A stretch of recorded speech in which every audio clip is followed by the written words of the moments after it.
4 নম্বরে তাদেরকে সম্মান, তাদের অবর্তমানে কাকে সম্মান? উলামায়ে কেরাম, উলামায়ে হককে, উলামায়ে দ্বীনকে।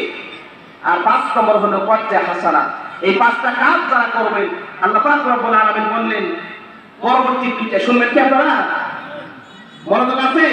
আল্লাহ পাক পরবর্তী 2টা পুরস্কার ঘোষণা করছেন।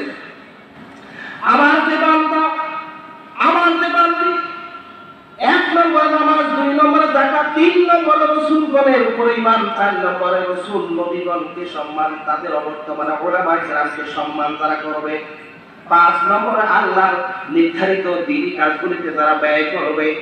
সম্মানিত ভাইরা আমার, আপন বড়রা আমার, অন্যান্য আত্মীয় স্বজনগণ আমার, কান খুলে কথাটা শুনে যান।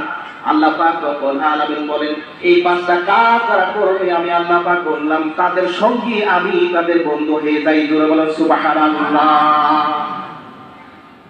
এটা হলো 1 নম্বর পুরস্কার।